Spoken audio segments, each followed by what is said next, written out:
I'm Linda Mearns, a senior scientist at NCAR, and very glad to see you all here. So you have the full booklet of the Colloquium on the little USB port. We were trying to be paper conserving and not provide you all with paper copies. I don't want to say a lot right now because the four of us, the four major organizers, we're going to give little talks. But I do want to say that I think, of course, the future is always difficult to predict. I think you will find this workshop to be very enjoyable and very interesting. I'm a little more certain, no. I'm certain of both. Definitely enjoyable and interesting. So without further ado, luckily we have in our midst the Director of NCAR. Yep, that's who, this place. Yes, NCAR. And he's going to say a few welcoming words. Jim Hurrell. Thank you, Linda. I'm very impressed, starting exactly at 8:30 as promised. Hey. Well, good morning, everyone, and certainly it is a pleasure to be able to welcome you to the Mesa Laboratory of the National Center for Atmospheric Research here in Boulder, Colorado. Is this not working? It is, yeah, I'm like. The Mesa Laboratory, by the way, is really an iconic building that's designed by a world-famous architect, I.M. Pei. And if you are interested in this building, in I.M. Pei's vision for this building, there's a really wonderful exhibit as you're having coffee just outside here. You'll see a mural and a lot of very interesting information indeed about the Mesa Laboratory, and I invite you to take a look at that. It is certainly a pleasure for me to be here this morning and welcome all of you to Boulder, to the National Center, NCAR, and certainly to this summer colloquium, the ASP Summer Colloquium on Uncertainty in Climate Change Research. And in particular, I'd like to thank right at the outset a couple of different groups, beginning with the organizers for this colloquium. Seated here in front, Linda Mearns, a long-term colleague and friend here at NCAR, Chris Forrest, who's over here as well, Haley Fowler, who I've just recently met this morning, so welcome, and Rob Wilby, who I know quite well as well. So I certainly appreciate the four of you giving me this opportunity to say just a few words of welcome. ASP Summer Colloquia, I think, are a key part of the culture here at NCAR, and it's something that I've always greatly enjoyed. I've had the opportunity to participate in colloquia such as this one, first of all as a student, and then a bit later as a lecturer. And more recently, I've actually had the opportunity to organize one of these events, and so I know firsthand the effort that's really involved. So thanks again to the organizers for putting this together, as well as the ASP staff, Chris Davis, the director of ASP, who's here in the back. I think you'll be coming up in a moment, as well as our wonderful support staff. And they'll be here to help you and answer any questions you have, certainly in terms of logistics and the like. Vicki, Scott, Paula, and the others in ASP. So as was mentioned, my name's Jim Hurrell. I have the privilege of serving as the director of NCAR. I've been doing that for a little more than 9 months now, but I've been here for a little more than 2 decades, and my area of expertise is indeed climate variability and climate change. So this is a topic that is very important and very near and dear to my heart. NCAR, if you don't know, is a federally funded research and development center, an FFRDC. We are sponsored by the National Science Foundation, and indeed NCAR is the largest of NSF's FFRDCs. We have a staff here of about 850 very talented scientists, engineers, technicians, support staff, administrators, and the like, and an annual operating budget at NCAR of about $175 million a year. So why is it that we're here? Well, we were established in 1960 by a relatively small consortium of U.S. universities, which has now grown to more than 100 member institutions of our governing organization, the University Corporation for Atmospheric Research, or UCAR. And NCAR was really founded to serve as a national hub for research, education, and advancing the technology development necessary to address really pressing scientific problems and societal needs involving the atmosphere and all of its interactions with the land, with the cryosphere, with the oceans, what is now called Earth system science. And so climate science, climate variability, climate change are very central topics for the work that we do here at NCAR. Really at the heart of much of the work that we do is improving our predictive capabilities of the atmosphere and how the atmosphere is going to vary, really from minute to minute, day to day, month to month, decade to decade, and longer term climate change projections as well. I use the word projections for longer term once the initial conditions wear out. And so we're really talking about improving our predictive capabilities from events that range from severe weather to the likelihood of droughts and the impact of droughts on things like water resources, to the influence of solar events on satellite instruments and communication systems, to better forecast of clouds, solar input for renewable energy production, all the way to longer timescale climate variability and climate change. And clearly, for the entire range of predictive capabilities, uncertainty is present in all phases of that research. For instance, in trying to determine the response of the Earth system to changes in radiative forcing, trying to encapsulate our understanding, indeed, in our best predictive models, and the model or the response uncertainty in those, to uncertainty in future scenarios of climate change, to uncertainty introduced by natural variations in the system, all the way to efforts to make decisions regarding mitigation and adaptation strategies. And so these are all topics that will be part of this summer's colloquium. And I can only echo Linda's words that I think is going to be a very, not only educational, but very enjoyable experience for all of you.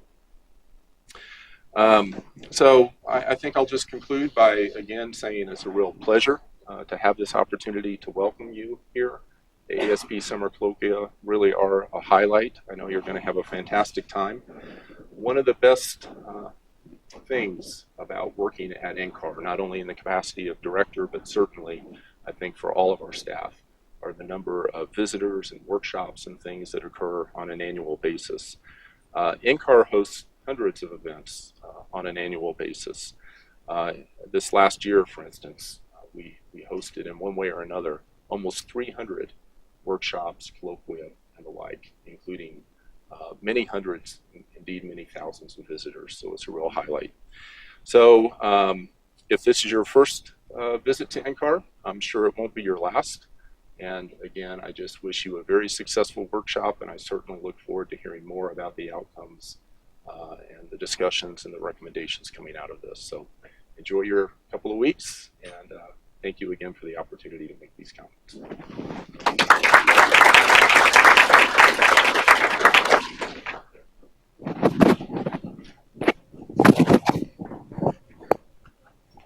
I think you can introduce yourself.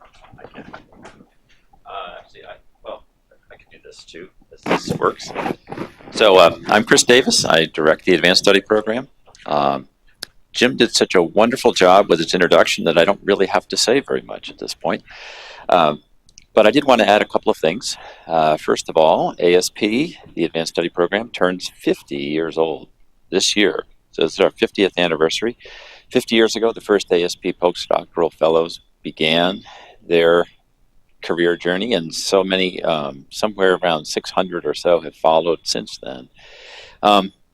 ASP does focus on early career scientists. And if I wanted to make a small plug that if in the course of your stay here, if you have any questions about postdoctoral fellowships at NCAR within ASP or otherwise, or opportunities to visit as a graduate student, please talk to me. I'd love to have a chat about what you're working on and just provide you with some information. That would be great. But One more thing, quickly, this is the 51st Colloquium, so 50 years and 51 Colloquia. If you go to our website, you can see all of the various topics.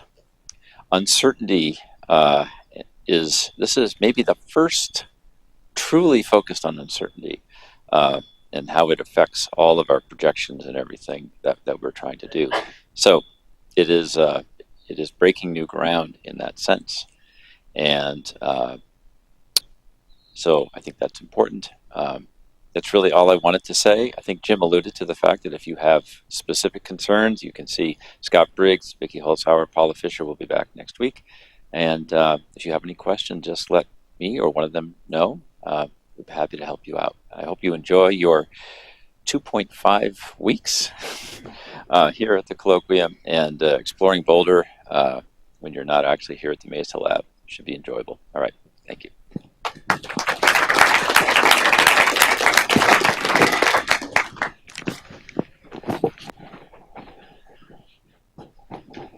Thanks very much, Chris and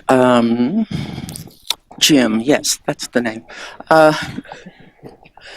So we're going to get started with a series of 4 talks from the 4 chief organizers. We refer to ourselves alternately as the Core 4, the Fantastic 4, or if we're very tired, just Hey You.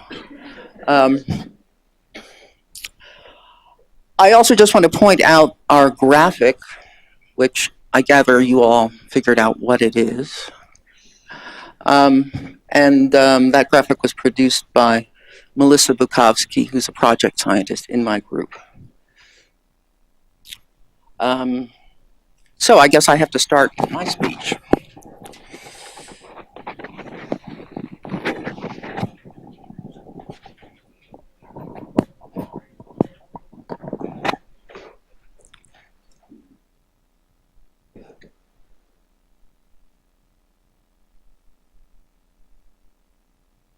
So as I said, all 4 of us are going to give relatively short talks, but covering sort of different themes of the workshop. And I'm going to start off just discussing the uncertainty theme in general. Oh, that's right. We're also supposed to tell you something about us. And my colleagues here all have very pretty graphics showing them doing wonderful and exciting things. I don't. This doesn't mean that I haven't done wonderful and exciting things. It's, well, I just couldn't quite find the right one. So I'll spend a brief time telling you a little bit about my academic career, because it's rather variegated and sort of leads me almost inevitably to the theme of uncertainty. So I did my undergraduate degree in philosophy, actually, at the University of Wisconsin, although I started in meteorology and then switched to philosophy, which many people think that's an interesting contrast. I think it was actually a good decision at the time. For one thing, it really did teach me to think, and so I'm pretty good at thinking. As a matter of fact, one of my favorite descriptions of myself is that I'm a thinker, not a doer, which works in certain contexts, but not so much in others. So then I lived abroad for a few years in France, came back, was kind of heading into my mid-20s and thinking I need to start thinking about a serious adult career. This was partially because I visited a friend of mine in the Bay Area. She had a friend who was just walking around the house, and she said something like, man, if you don't have your life together by the time you're 27, you're in trouble. She used something a little bit more colorful than trouble. And I actually thought, wow, is that true? Will I be...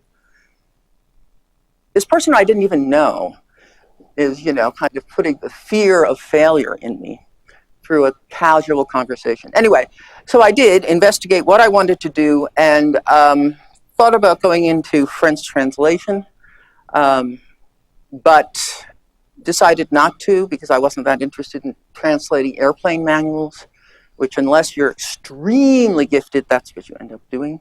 I have a strangely good vocabulary in French airplane parts. So I sat down and thought, what else was I interested in? Oh, atmospheric science, climate. And so, to make a long story short, I got into the Ph.D. program in geography climatology at UCLA, where I was living at the time. And the rest of it, I can say, is history, sort of. From there, I got a Ph.D., did my dissertation work here at NCAR, which is where my NCAR story started. And I'm very happy that I took the different roads I took, even though it was very unpredictable at the beginning as to where I was going to go. Also, now, though, I do work with philosophers of science, and so it's kind of like this interesting, coming home again, which is really kind of neat. All right, enough about me. So I'm going to start with some cute quotes about uncertainty. The first is by a Chinese philosopher, Lao Tzu. To know one's ignorance is the best part of knowledge. Now, quite frankly, I think that's a little over the top in terms of being too positive. I think one can be inspired by one's ignorance, but I'm not sure I would say it's the best part of knowledge. But then we go to the opposite extreme. This fellow sociologist, interestingly, Charles Horton Cooley, sometime in the late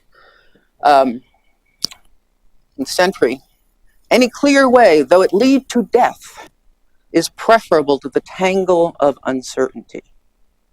On the basis of this, you would expect to see people following lemmings off of cliffs all the time, because we all have a tremendous amount of uncertainty in our lives at any one moment. The one that I'm kind of happy with, it's kind of a bit of a middle of the road. Doubt is not a pleasant condition, but certainty is an absurd one. And I think in the course of this workshop, there will be examples that really reify this idea for you. So, uncertainty, what is it? Well, of course, there are many different definitions. This is just a basic one. Chris is going to talk more about some more subtle distinctions about uncertainty, but it's definitely a state of lack of knowledge or incomplete knowledge, or more completely, a state of incomplete knowledge, usually about the future, often with a random component reflecting random processes, i.e. rolling of dice. And the total uncertainty is a combination of this random component called aleatory uncertainty and epistemic uncertainty, which is our true lack of knowledge about the world, the systems, and so forth. And generally, probability is viewed as the standard measure or language, if you will, of uncertainty. But you'll be hearing a lot of different perspectives about uncertainty in the course of today. But first, what do we know? We discussed how we did the workshop last time, and we thought, gee, all we talked about was what we don't know. So we thought we'd, start on a more positive note and say a little something about what we do know. So I'm going to start with this little vial. You probably can't really read it out there. It is, it's a sample of air that I acquired from the Mauna Loa Observatory in Hawaii in February of 2009. And that was a really great experience going up there. So if you're ever in Hawaii, I would go up there and visit it, because they give you these little vials, and then it's marked with how much CO2 it has at that moment in time. So here is the full tracing. What did I do with my?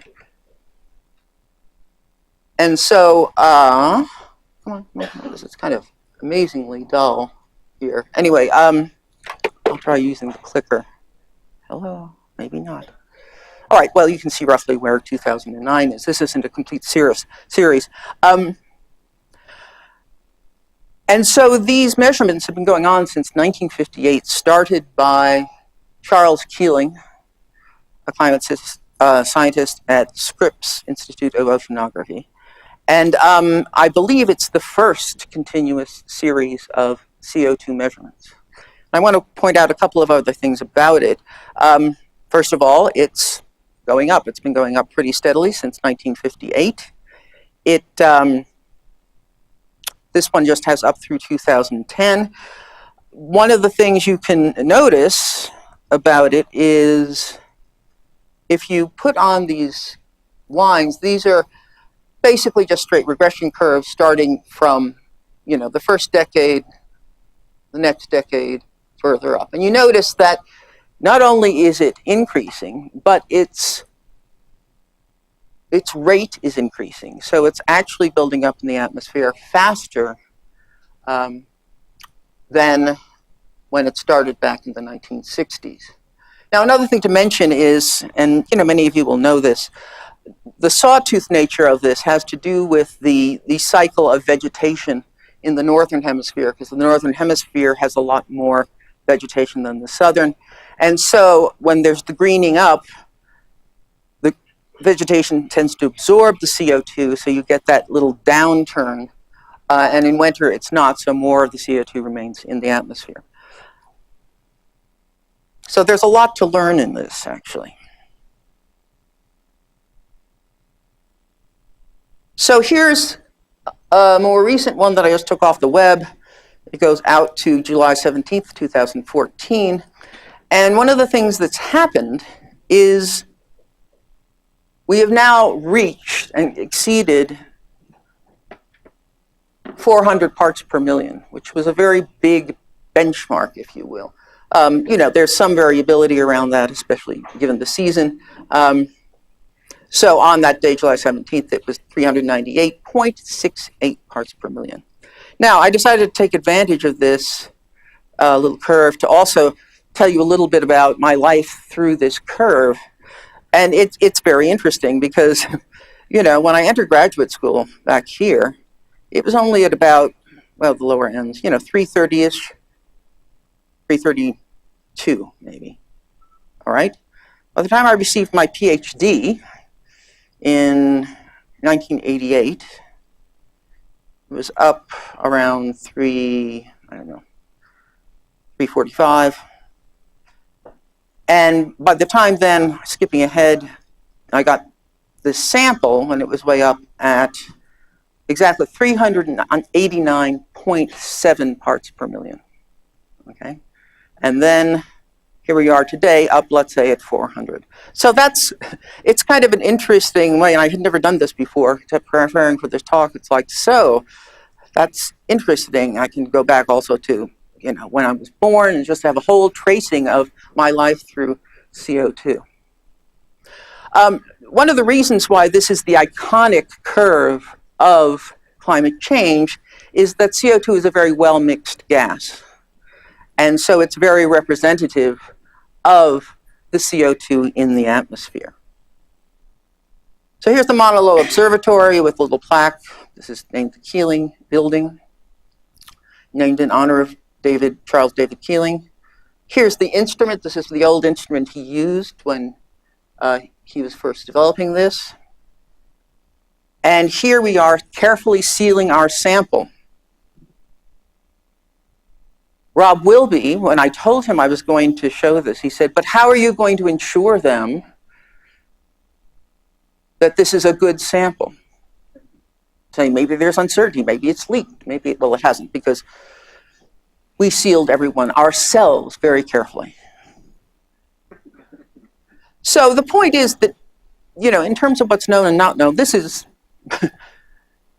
very, very, very well known. And there are, of course, other measurements throughout the world. This is, I think, the longest continuous record of it. And this is something that nobody debates. It's based on, a variety of observational measurements. So really, go there. You'll get this little vial. They have little, what did I do with my hat? This is my Mauna Loa Observatory Hawaii hat.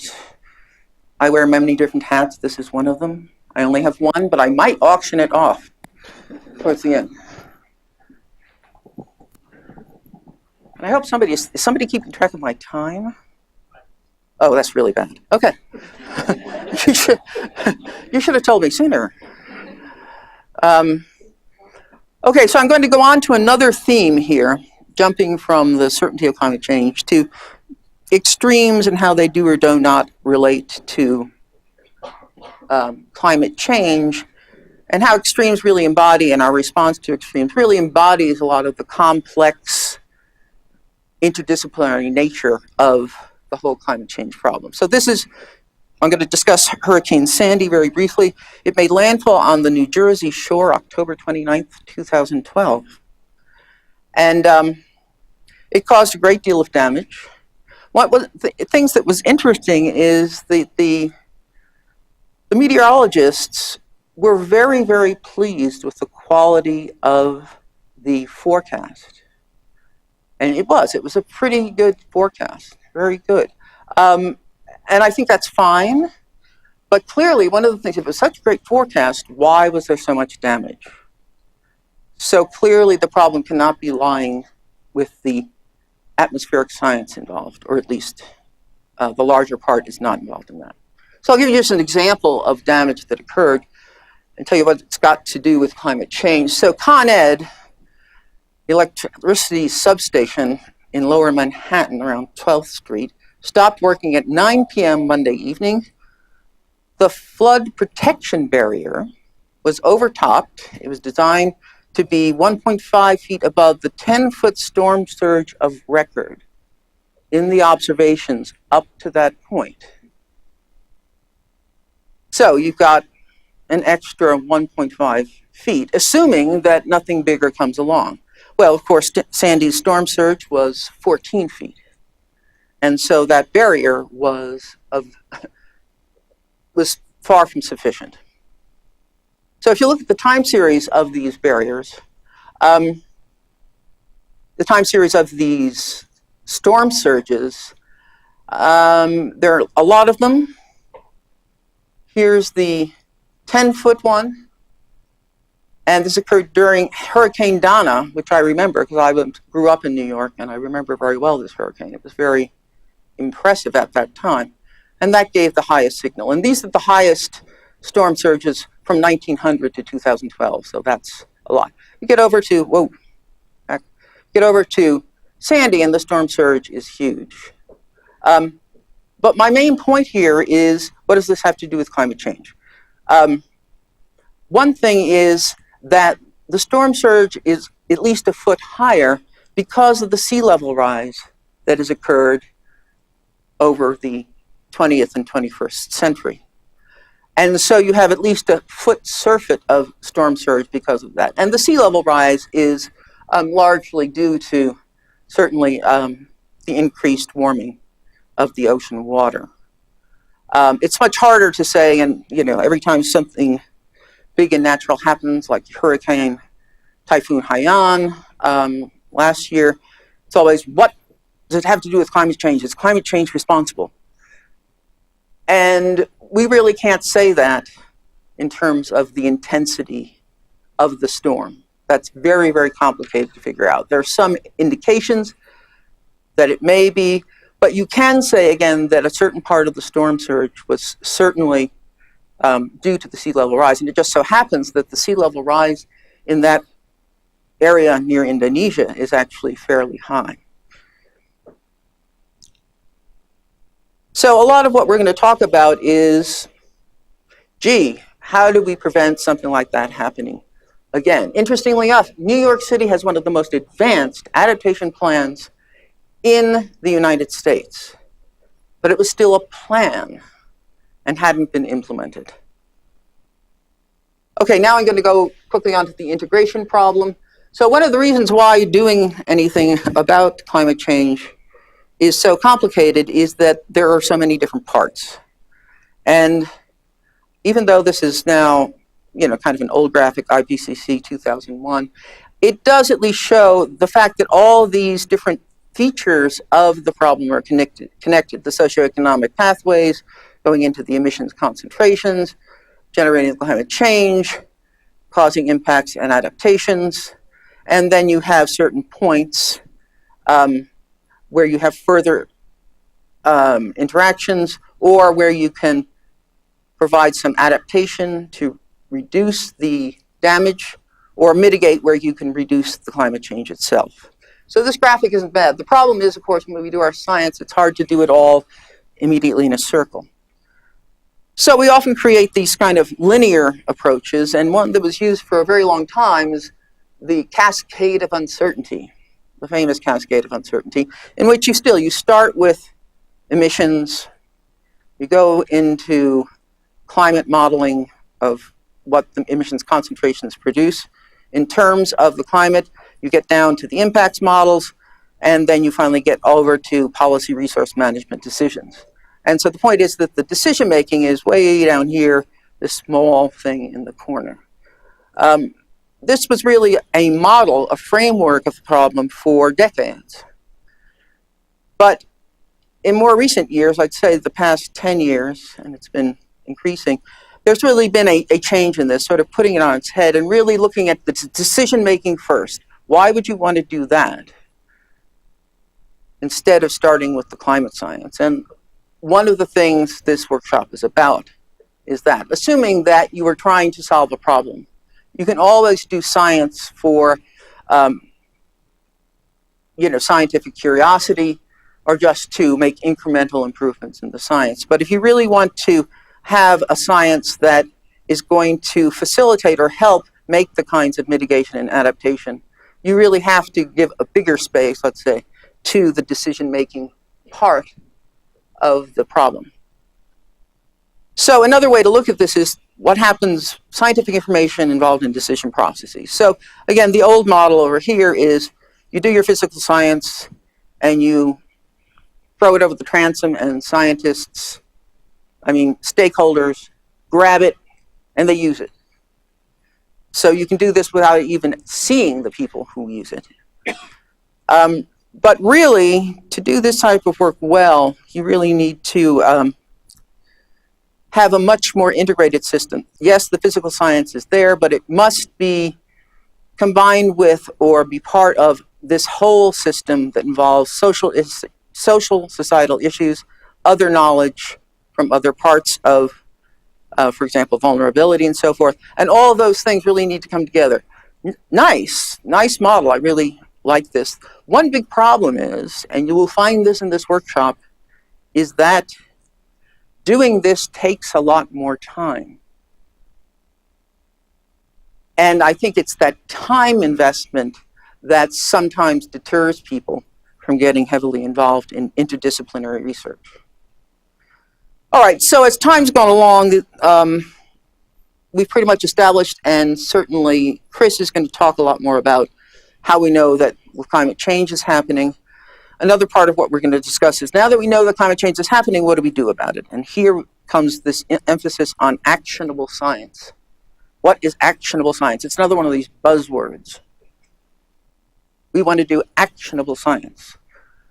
Well, that's not easy to really make science actionable. You can make science that you think eventually will be relevant to, let's say, adaptation or mitigation. But to plan a whole program around that, I think we're still really fumbling around. And certainly buzzwords tend to come before any serious work on something. Okay, positive signs of integration. I'm going to jump forward to the IPCC Working Group 2 report. This is the main framing. The Working Group 2 report is the report dedicated to vulnerability, adaptation, and impacts. And I'm not going to go through all of this except to say that it kind of balances things. The climate, of course, is there as an important factor, but equal weight is given to the socioeconomic processes, the pathways that will determine how much energy we produce, actions, decisions to take for adaptation and mitigation, and governance, another very important area where there's a lot of uncertainty. Impacts, of course, figure right here in the center here. The center frame is about risk, and how do we reduce risk? What is risk? You'll be hearing a lot about that from Casey Brown. But I'll just say it's usually defined as the probability of an event times the impact of that event, how serious that event is. And so this is really a very dramatic reframing of how things are put together. And to me, this is important to note because a lot of how we do our science has to do with what mental model we have of how the world is put together. And when you see these kinds of shifts in organization, it means that something important is going on. So risk management, a quick definition: iterative risk management is a useful framework for decision-making in complex situations, characterized by large potential consequences, persistent uncertainties, long time frames, and multiple climatic and non-climatic influences changing over time. And this is from the summary for policymakers of Working Group 2. So why are we doing this colloquium? So it's so that we can all better understand, the participants, the speakers, the organizers, to understand the strands of uncertainty throughout the climate change problem in order to maximize effectiveness in any one area. Now, this does not mean that all participants are expected to always engage in highly interdisciplinary research. Certainly, we're not going to stop you from doing that. But what's important is the third thing. It does mean, hopefully, that your research activities will be informed by and benefit from the larger uncertainty context. So you see and understand more of the research going around you, so that you don't say things, well, we're developing these probability density functions for use for stakeholders, when you really have no idea what they want or need.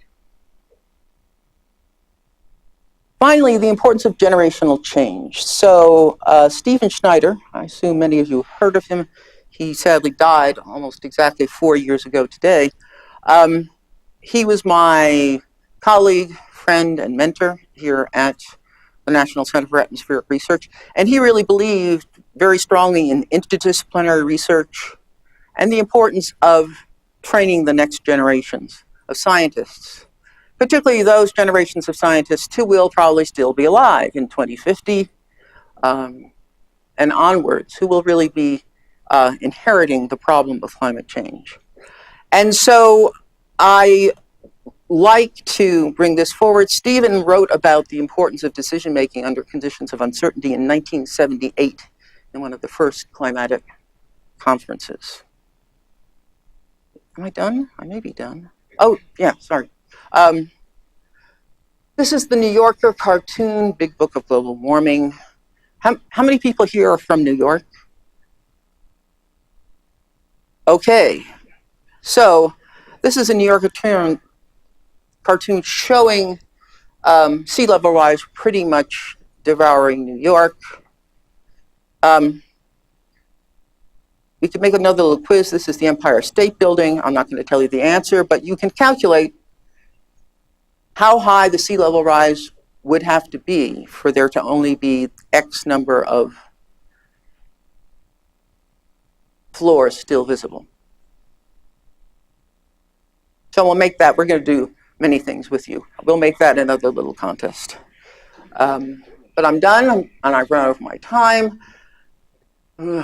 We've got to get more rigorous about this. Yeah.